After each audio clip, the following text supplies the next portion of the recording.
Welcome to another episode of Flexible by Design. I'm your host, Ali Vogel, calling in from Flexi Studio. And today we have Josh Ohm, who is calling in from San Francisco. And Josh, tell us a little bit about where you're currently working right now. Love the logo, by the way. Feel like we didn't coordinate this, but we definitely could have. And where you're calling in from. Well, designers always wear black, am I right? So I had to wear the proper outfit for today's call.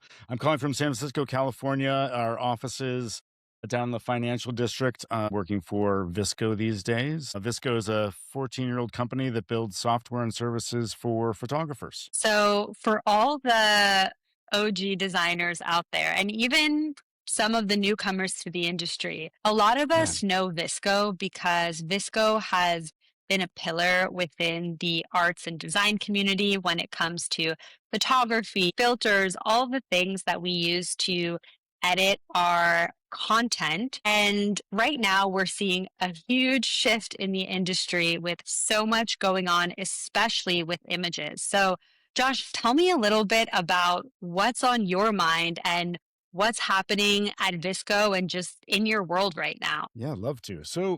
VSCO's been around, as you said, for well over a decade. It was started by photographers, creators that really cared about their craft and wanted to build better tools to help their photography. And that has never changed in the history of this company. At a point, we really felt like this company needed a shift to get back to its roots, get back to craft, get back to helping photographers understand their vision, their style, and help them become more successful in their craft and ultimately in their business. Photography, really, over the past decade or so, has kind of been under fire from a variety of fronts, from technology and social media. And we really felt like it needed to have a champion, someone that could really come and make sure that creativity was protected, the space for photographers to have tools that help them elevate their craft, help them find success was really essential. And now in 2026, I really believe that's more important than ever. AI is changing the landscape for everything in our lives, and creativity is definitely one of those areas that definitely is changing very, very quickly. We really believe that now is the moment for photographers to really stand up. Now is kind of more important than ever for us. So Josh, tell me a little bit or tell us a little bit more about your background. Because if Yeah. you are checking out Josh's LinkedIn, like I have, you'll see that he's had a wide range of work experience. So tell us about your background and what led you to VSCO 5 years ago. Yeah, I love to. So I originally went to school to be a filmmaker. I thought that I would eventually make big budget films one day. That was my aspiration. It did not work out that way at all. Eventually, early on, I fell into tech and building websites, and then found my way out to San Francisco, where I got in on early days of the internet. And what I really found that I loved was building tools for others to make things. As a designer, I love making things, but what I love more is seeing others being able to make things and enabling them and their creativity. That led me to different companies. I worked at Macromedia for a while, which eventually led me to Adobe for many, many years, and other technology companies that really enabled people to do something and build something and make something and communicate and express themselves. And I love that space. That eventually led me back to VSCO. We really believe that creativity is special, important, and human. And as a designer, I just really love that space. I love making tools that allow people to make and express themselves. And VSCO for photographers really allows us to do that, allows us to think about how technology can really change and revolutionize this space. Photography itself has always been a space that has benefited from technological evolution. Photography itself is a revolution in capturing and expressing moments, capturing and expressing life. And we've seen it change a lot. Certainly, the advent of digital photography changed everything. Things like Photoshop changed everything. And now with AI, we're seeing it change again in pretty fundamental ways. And I think it's a really exciting time for creators. In fact, I think it's maybe one of the most exciting times because it really is changing and opening up the door for us to express ourselves and empower ourselves in ways that we haven't been able to before. And as a creator, that's really special. I really appreciate being able to work with a customer that loves the kinds of tools that we're making for them and enables them to do the thing that they love to express their creativity. That's so awesome. And I feel like there's no one better positioned to do this job than you. Just the fact that you have this filmmaking background and then you've already worked on creative tools at Adobe, but then you've, Yeah. seen yourself move around the industry. So you have a pretty wide perspective. And you joined 5 years ago. And 5 years ago was really the beginning of what we know today to be LLMs. Like, I can give you a little personal anecdote. When I was doing my master's in human computer interaction back in 2020, generative AI was just kind of starting. What we knew as Mhm. AI prior, which was, a lot of machine learning based personalization, and there was Yeah. machine learning happening in the photo space. Like when I worked at booking.com, they were using a lot of it to optimize photos and optimize the recommendations that they would show, but never before were we able to generate images the way that we can today. And what really started back, during the COVID days. And then when DALL-E from OpenAI came out back in November of 2022, this was like, wow, we could actually do it. So you were already at VSCO Mhm. when LLM came out. What was the reaction from people in the photography space? I mean, I think any technological shift brings potential uncertainty and excitement in equal amounts. And, early days, we don't know exactly where things are going to go. That's what makes it exciting and a little bit frightening all at the same time. And so definitely a lot of that around the board.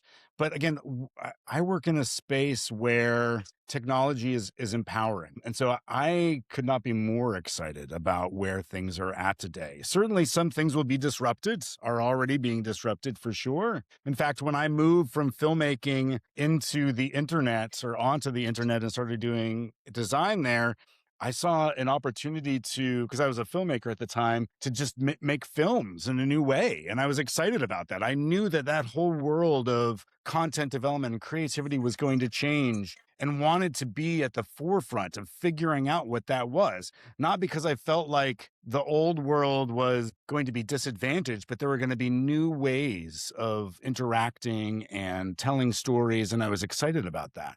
So at Visco, we think a lot about AI. It's fundamental to our business now for sure. But AI, as you said, it plays a lot of different roles. It's not simply generative. AI fills lots of different roles, whether it's prediction or classification or orchestration. It can do lots of different things. And for us, like when we think about AI, we think about it in the broadest sense. We look at the workflow of a creator, of a photographer, and we really say is where is the friction in this process? Where are the parts that are uncomfortable or hard or difficult?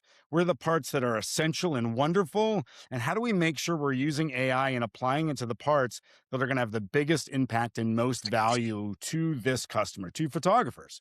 And there's a lot of parts of that entire workflow. We're not just talking about editing. We're talking about everything that a photographer does. It's a long process and are trying to apply AI to the whole thing. So, as I said, there are lots of areas in that process where AI can have a huge impact, where there's lots of friction, lots of slowdown, lots of parts that photographers don't enjoy doing that AI is great at, that we can apply AI to so that we make sure that we're using AI in the parts that are challenging and not going after the parts that are rewarding and wonderful for the photographer. We don't want to replace creativity. We don't even think that AI can replace creativity. We want those spots to remain special, and we want the photographer to spend more time there in those spots where they feel like they are having their unique impact, vision, experience, and take away those parts that are holding them back so that they can spend more time in those creative moments. Tell us a little bit about what is currently happening at VSCO that's empowering photographers with AI that's not necessarily generative. So you alluded to Yeah. it before, but tell us about some of the things you're building. Yeah, so that again, that process for photography is a long one. It starts at the very beginning from a photographer early in their journey, just even figuring out who they are creatively. What is my style? Like, what is my look? How do I want to express myself? What is the unique vision that I am going to have that's going to differentiate me from any other photographer or creator out there? So early on in your craft, you're just trying to establish your style. And early on in that, a couple things are really valuable. One is being inspired by others and finding things that you like. AI is great at doing that kind of classification for you, like finding things, bringing inspiration to you. I like this thing. Show me more things like that. Show me more people like this. But sometimes, especially when you're maybe building a mood board or coming up with early ideas, finding the things that like, I want to be able to do something like this. What are some ideas? What are some pieces that are like that? We can bring those things to you very well. We've got a tool called Canvas, which is a mood boarding tool, and it specifically is built to help photographers early on in their process just find inspiration and build the plan for how they're going to go about a photo shoot. Let me try and find inspiration from the community or maybe generate some things that'll help me do that. Again, that's really valuable and useful for someone early on that doesn't know exactly what they're doing before they get into the studio and are just trying to like build some of their ideas. And then that process will continue through shooting and editing for sure. And there are places where AI plays there. But then you move past that, and there's so much value in me being successful as a photographer. So we have another tool called VSCO Workspace, and VSCO Workspace is a business management tool for photographers built specifically for them. And that's another place where photographers want to be in the studio. They want to be in the field shooting the photography. They don't necessarily love following up on emails with clients and like trying to bill them and worry about the process of business development. We had one client for Visco Workspace who had forgotten to even invoice a client until 6 months after, and then was embarrassed. And so that they had forgotten about it and they never got around to even billing that client for that work. We can build tools that can help creators do those parts of the process that aren't the creative parts of the process so they can be successful, they can find clients, they can manage their business, and they can stay in that spot where they want to be, which is expressing their personal vision. Wow, I love that. And I actually had no idea that you focused on the management of photography businesses as well. Even just looking at your website, we see photo editor and we see filters. And I think that a lot of us who are familiar with VSCO know you for that. But then those that aren't actually photographers in our day to day didn't even know. I mean, I didn't know that you manage the whole workflow. And so that is so incredibly valuable for creatives because that's a great example of a way that AI can actually help the creative perform their craft and not necessarily Yeah, generate the creative itself, but just handle all that back office maintenance work that the absolutely. creative doesn't necessarily need to get their hands dirty with because that's not their genius. That's not where they excel in. So it's so cool that you're building tools like that. Tell me a little bit more about what you're hearing from the photography community today in terms of the generative stuff. Like, what are some of the conversations that are Yeah. being had? How is the community feeling? Give us the inside scoop. So generative in particular, again, there are audiences that are very excited about it. There are audiences that are fairly neutral about it, and there are audiences that are very against it. And they're all valid, absolutely, in every way.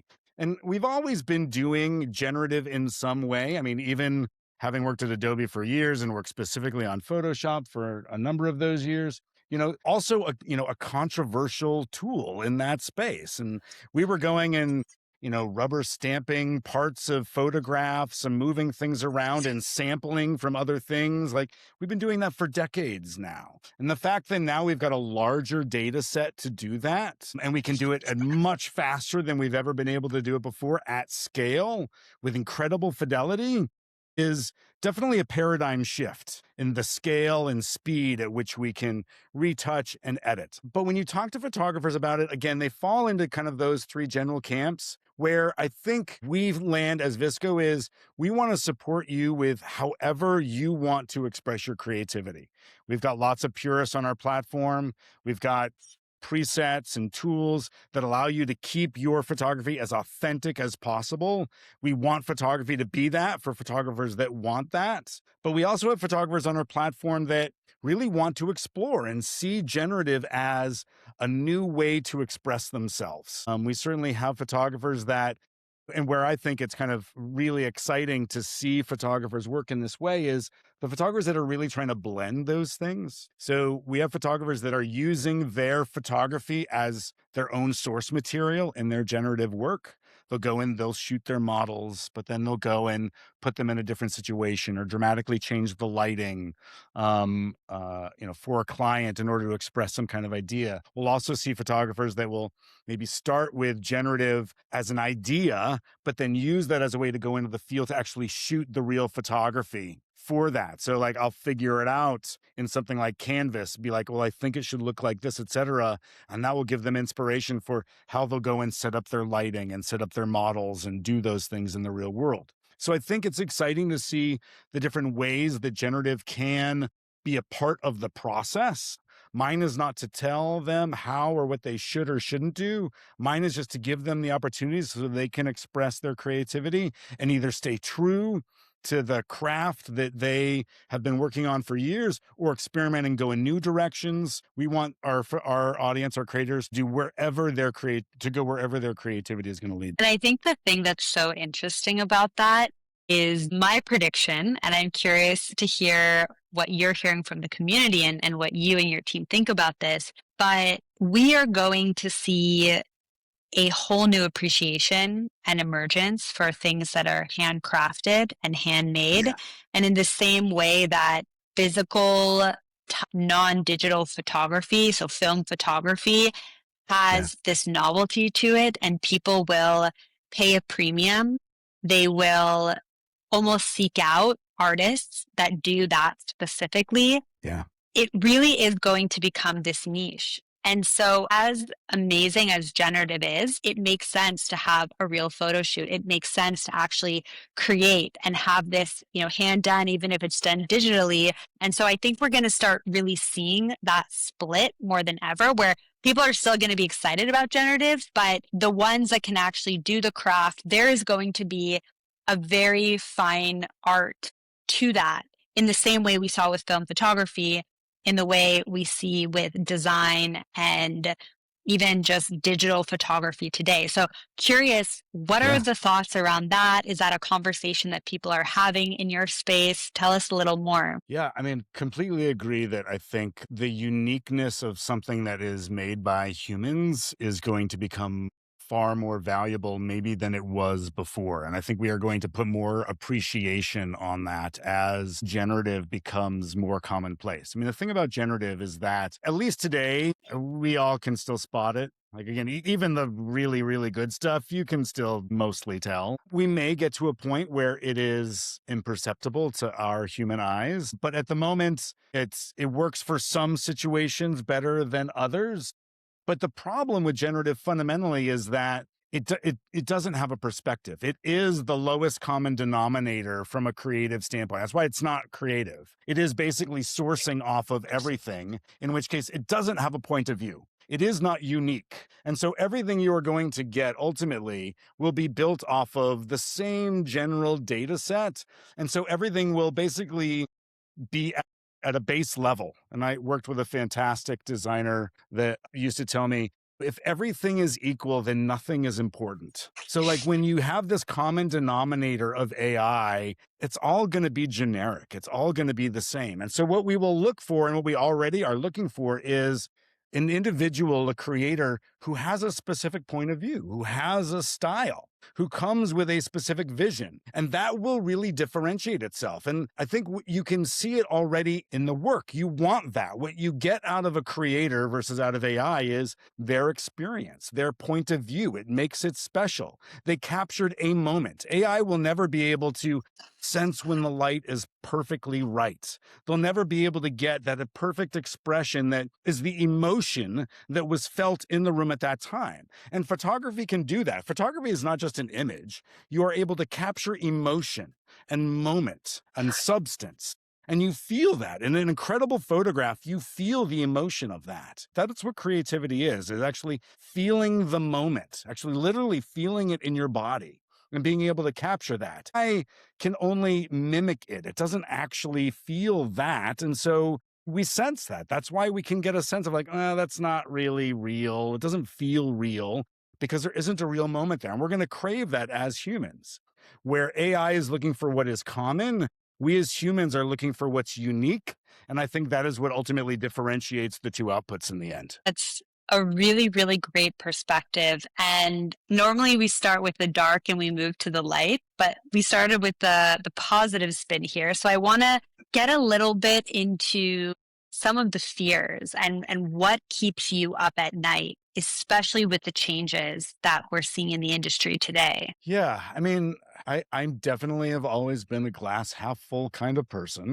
I personally am less worried about the dark side. I also have worked through a lot of disruptions, and the hype is often just that. It's more hype than anything else. Again, yes, AI is going to absolutely disrupt many parts of the creative world for sure. Things are going to change. I think the biggest threat really is going to be for those that are not open minded and willing to adapt and really willing to see where the technological disruption can benefit them most. Again, like as someone who's lived through several disruptions, I'm eager for them. I'm always looking for ways to streamline my process, to cut out things I don't want to do.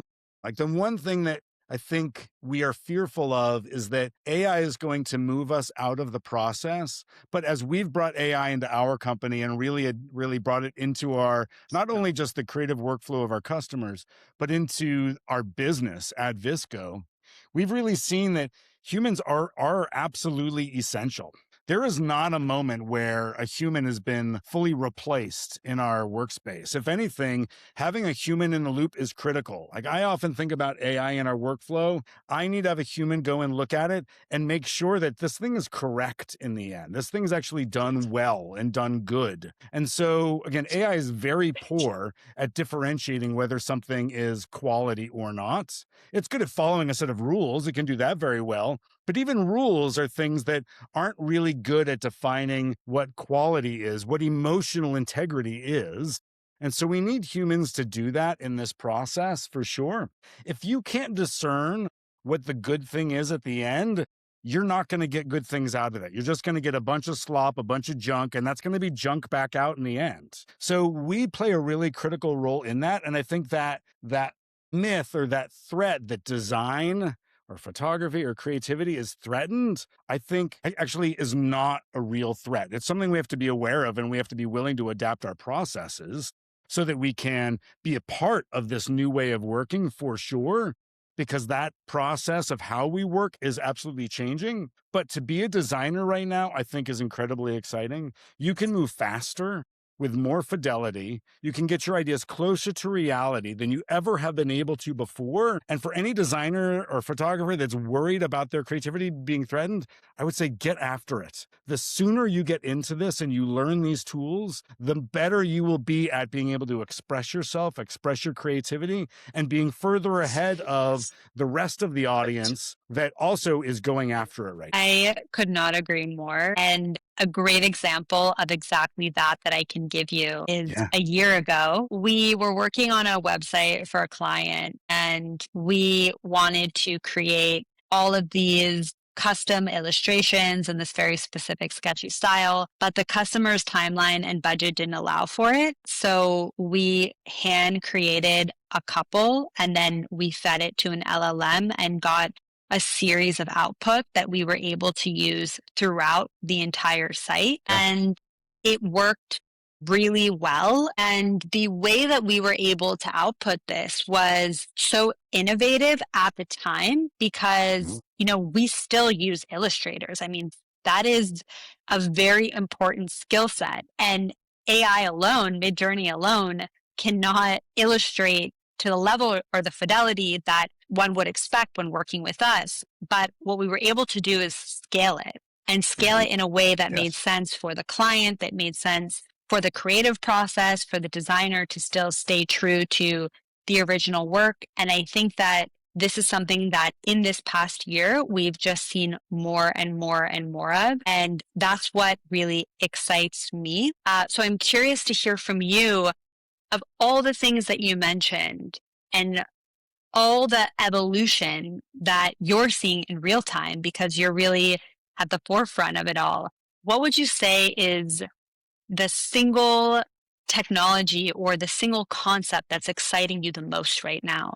Good question. I mean, I think I'll answer that in two ways. I think what is most exciting for us as a design organization and as a business is um, the fact that we are able to unblock ourselves and accelerate ourselves in ways that we haven't been able to before. We're able to move extremely quickly now, which is incredible. Like it's really like scale is actually a burden for many of these companies. For us to be able to move this quick is because we are small and nimble and can embrace these technologies with a clear head and a mind towards what is safe and also useful for our customers. Obviously, we have to be careful of the risks that come along with it as well. One of my designers, who is again an AI savant, which is just wonderful to have this generation that really is AI native. He always says, like, the better the prompt, the better the output. Like, the more you put into it that is clear about what you want, the better the output you will get. And so now, what is really important to us, like, we've always had design systems, you brought them up. But the design system today is probably more important than it's ever been before as we work with AI, because it is the prompt. It is our definition of this is the rule set I need you to work by. I need you to understand how these things work together, how they look, the types of experience that they will create. You talk about LLMs a lot, and LLMs are wonderful. But again, like photographers, they're visual people. They don't like typing. They don't want to write words to describe an image that they see in their head. And so for us to be able to describe the rule set visually, to be able to feed in things like a design system for our product development, or to be able to feed in images to maybe understand a style or something like that, that's really powerful. That's really, really exciting and really empowering for our design organization and for creators who think that way, who think about it visually. That evolution is really exciting. We're just, again, I think in early stages of that, where we're still interacting with LLMs mostly, where, I'll be in whatever Claude, Chat GPT, pick your favorite chat prompt tool these days, and have to be able to describe things. And that works for humans because we speak mostly to describe the things that we want to do. But in the creative space, we want to be visual as well. I want to be able to point to ideas. I want to be able to point to looks. So computer vision is really exciting in our space. And we can use that to translate things like, well, what kind of lighting do you want to do? What kind of setting do you want to do? So where I think creativity becomes even more exciting for our company at VSCO over the next couple of years is as we make, again, another transition from what I would say is very basic text-based LLM environments to much more visual-based environments that, again, help feed my ability to understand what I want to go and create in the world. Photography won't be replaced, but can be enabled and empowered by having better tools that allow me to understand my vision in better fidelity before I go and create it. So I'm better prepared. I can dial it down. And so I think that is the really exciting unlock as we continue to move forward in this space. That's a great perspective. And something that you brought up that I want to double click on is this idea that we are constantly going through these different hype cycles. And we have become so focused on this idea of generative because it's just moved faster than we've ever been able to move before. But you actually brought up a great reminder in that there's so many other different forms of AI in which we can utilize to make our lives better. And that's essentially what we want to do here. One mistake I constantly see our clients make in the creative process is say things like, well, just let's just get AI to do it. And what we end up seeing is companies that will spend a lot of effort on AI generated blogs and they're not performing on the web because the LLMs actually know that they're AI generated and downrank them. Or logos that look very generic. And when you want to have a brand that stands out, yeah, maybe AI can help with the inspiration, but it shouldn't create your foundational logo because there's an artist at the other end of that who has put in the man hours, who's put in the craft, who's put in the time to really understand how to take your business's competitive advantage and translate it visually. And so it's a great reminder to, I think designers kind of get it. You know, we've always been advocates for this, but our PMs who are like, hey, just, you know, use the design system and ship something faster. Or the founders, we fired our whole design team because now our PMs just build screens. Like, okay, but is it actually solving what the business needs? So from my perspective, this is the danger, right? This is the danger that we see. There's so much excitement, but this is really, to your point and what you were saying, should be tools to help up level the craftsperson and not necessarily a replacement. And I see this mistake over and over again being in Yes. the client world. So it's just something I believe is really important to double down on and point out because it's definitely not a replacement. It's an augmentation. Yeah, absolutely. It enables us to work faster. It enables us to compress scale and reduce complexity. It doesn't replace the need for identification of quality. And again, we're seeing that all over the place, as you said, like the companies that are using AI simply to bypass that quality check get slop in the end. Like it's junk in, junk out. And so if you think about AI as a replacement for quality, you are going to fail. If you see it as a accelerator for you to reduce the complexity and friction in parts of your business, then, and that allows us to then focus on the quality. So my design team now is able to focus more on the, is that good or not? And not the, okay, I have to go spend 8 hours producing 70 of these things. That is automation at that point. And AI does that extremely well. They can now focus on understanding what makes this good, what is having an impact, how do I understand that? And how do I translate that into the next version of what we're going to do? That is more critical now than ever. And again, that is where we see the technology really having the biggest impact on our business and on our customers. Absolutely. And to that point, you talked about your team being more productive, more successful. Tell us, how are they doing that? What are some of the things that your team is using? What do some of the workflows look like? Like, get us into the nitty gritty there. Yeah, I think one thing that is really important is like, it's not easy to bring AI into a business. Again, given the scale of our company, we've worked really hard to adapt. Again, 5 years ago when I joined, like we were not an AI first company. And now 5 years later, we very much are because it's accelerating our business and changing the way that we're able to build and deliver tools for our customers. Part of the reason why we've been able to do that is because we've been able to act quickly, to think carefully about the risk with these tools, be focused about where we are going to apply it, identifying very clearly where the friction is in our business and be thoughtful about how AI might be able to change that. And I think that that's fundamental. But I think perhaps the most important thing in making that shift is being open to it. It's very easy to go back to our old ways of working and just say, like, well, I could do it this way, but I'm comfortable doing it this other way. It feels natural to me. New is often, again, scary and uncertain for us. And so shifting and changing to a new way of working can be really, really difficult. So, what we've found to be the most successful, again, is identifying individuals that have a mindset for being curious. I think that curiosity is really essential to like trying to find new ways of working and being open to them. My design team now is, I would say, almost fully native. We work in a variety of AI tools. We work in traditional tools as well. And we bridge that gap. But what that enables my design team to do is get to a deeper fidelity more quickly. Our design system is incorporated into our AI tools, so the mock-ups that we get back out of it often look pretty good or close enough. Certainly close enough for us to be able to test them with customers more quickly with a higher fidelity prototype than we ever had before.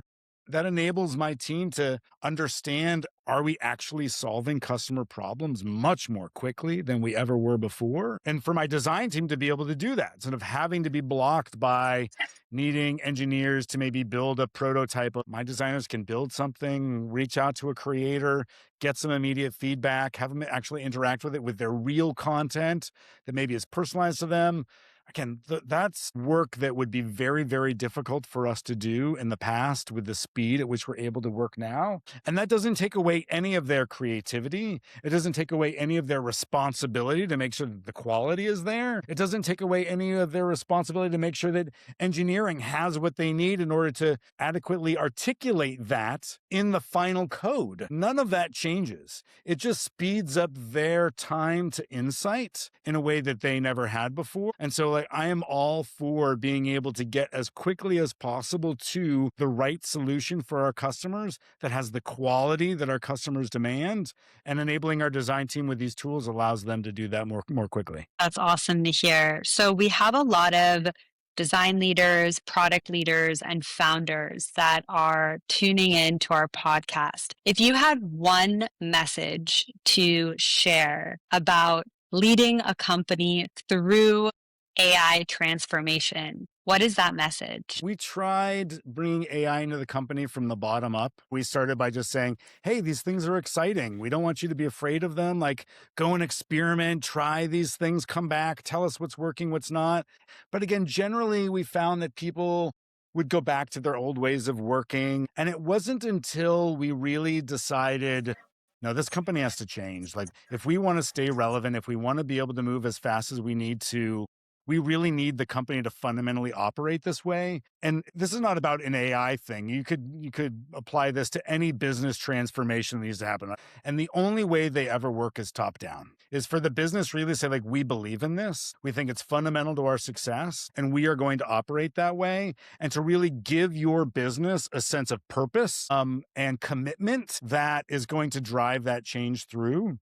Again, that doesn't mean that you have to sacrifice really anything about what your fundamental needs are. So for anyone like who is thinking about whether they are going to do this or not, I would say really, like, you have to have conviction and you have to have trust. It doesn't mean that there won't be obstacles and risks that you need to think very carefully about.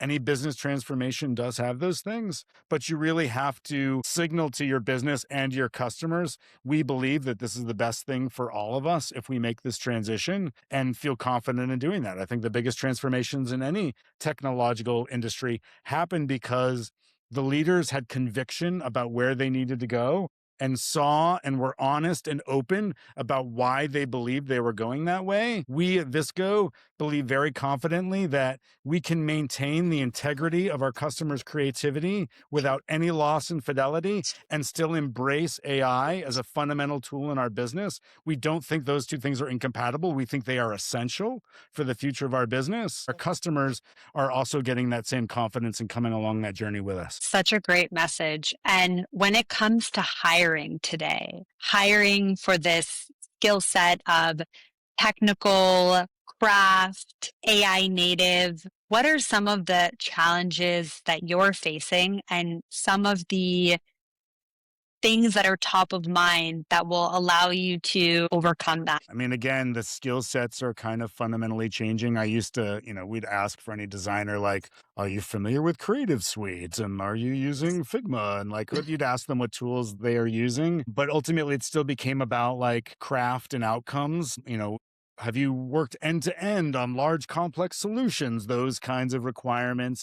And those absolutely are there. They are fundamental. Again, every designer we hire, every person for the company we hire needs to have a commitment towards understanding what good looks like and driving towards outcomes. But more so in the past year, I would say, is a focus on individuals that also have that notion of curiosity and adaptability because the tool set is changing so fundamentally. We've entered into this new phase where we have to double check with our hires. Are you open and adaptable to trying to work in new ways? Because again, that curiosity is essential to making this transformation. We have to make sure that everyone in our company now is open to those ways of working, again, without ever sacrificing the integrity of whatever that business craft they're bringing to the table is. But we are at a shift in our tool set now. And so making sure that people are open to that shift is fundamental. That's such an important message. I know a year ago when I was really pushing the team to integrate AI workflows into the day to day to think how they Yeah. could optimize certain processes. There was a lot of pushback and backlash. And we actually had a couple people leave because they were like, it's moving too fast. It's Yeah. too much of a change. And then they didn't want to do it. Exactly to your point. Are you open to the change? Now it's a baseline requirement. I mean, you really can't work in a product company or a studio without it. So, with that, I would love to close our conversation with hearing your message. What is, if you have one message to share with the audience today, what is it? I would say both for our customers at VSCO, photographers, like we're feeling threatened by the world we're in right now, where you have companies telling you that the photo shoot is dead. You have clients telling you that they're just going to use generative instead, all the way to like designers and creators at companies trying to build businesses who are feeling like, oh, you can just vibe code this thing. Like, you don't really need a team anymore to do this. Like, there's never been a more important time for creativity and creators to get into the game right now because all of that hype, when you get down to what actually works in the end, is just that. It's just hype. It's just acknowledging the fears around the shifting in the workspace. What is not shifting at all is the quality and integrity that's required for things on the output side that actually work and have impact. And so for designers and creators and photographers, you are needed now more than ever with your ideas, with your creativity, with your unique perspective. Yes, your tools are changing a bit, but if you are open and curious and excited about that, you will be able to be more effective than I believe we've ever seen you be able to be over the past 2, 3 decades that I've been building products like this. So don't run away and don't turn down your dreams. Lean in now. Get excited about where things are going. Throw yourself into it.